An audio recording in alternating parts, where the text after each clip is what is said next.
너의 의견이 틀린 게 아니고 그리고 이 친구 의견이 맞는 것도 아니야. 우리는 그저 다른 거야. 이렇게 다른 생각을 가지고 있기 때문에 세상이 유지되고 있다는 걸 알려줍니다. 그게 바로 사회의 모습이라고요.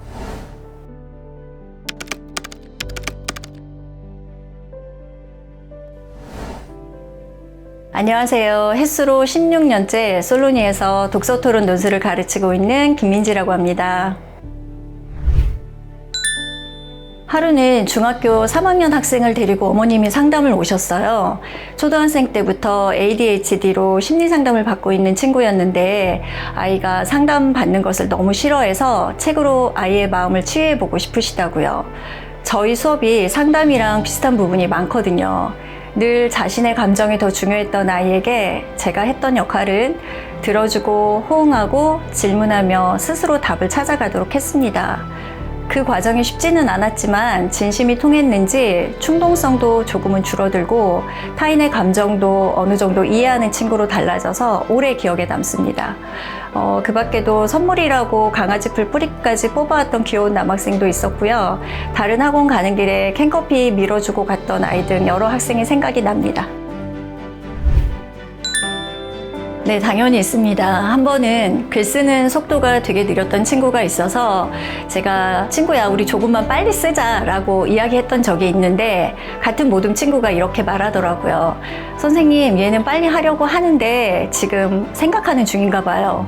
그 말을 듣고 아차 싶었습니다. 제 나름대로 아이들을 기다려준다고 생각했는데 은연중에 빨리빨리를 외치고 있었나 봐요. 저보다 아이들이 낫더라고요. 묵묵히 친구를 기다려주는 모습을 보면서 배려심을 엿볼 수 있는 순간이었습니다.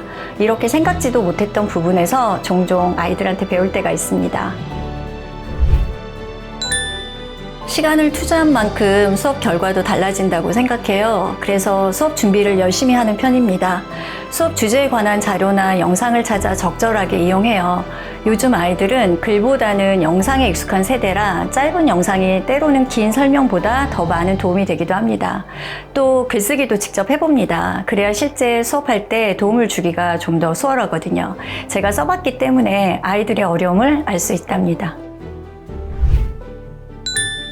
네, 코로나 이후 마스크 영향인지 발음이 부정확한 친구들이 많아졌어요. 책 읽기나 발표를 시키면 웅얼웅얼해서 알아듣지 못하는 경우가 많거든요. 그래서 저는 정확한 발음을 강조하는 편입니다. 웅얼거리거나 말끝을 흐리지 않기 또는 어미를 길게 늘여서 말하지 않기 등과 같은 방법으로 지도하고 있어요. 그리고 또 하나는 의사 전달 방법입니다. 상대에게 내 의견을 말할 때는 용건을 먼저 얘기하고 글을 쓸 때는 중심 문장을 앞에 두라고 합니다. 그래야 정확하게 자기 의견을 전할 수 있거든요. 토론 수업 초반에는 자기 화에 못 이겨서 울면서 나가는 친구들도 있었어요. 그런데 그 과정은 아이들에게 꼭 필요하다고 생각합니다. 왜냐하면 세상을 살다 보면 모두의 의견이 나와 다 같을 수는 없잖아요. 그걸 친구들에게 이야기해주는 편이에요. 너의 의견이 틀린 게 아니고 그리고 이 친구 의견이 맞는 것도 아니야. 우리는 그저 다른 거야. 그래서 우리가 이렇게 토론하며 생각을 나누고 있는 거다. 상대를 설득하려면 근거가 있어야 해 라고 말해줘요. 이렇게 다른 생각을 가지고 있기 때문에 세상이 유지되고 있다는 걸 알려줍니다. 그게 바로 사회의 모습이라고요.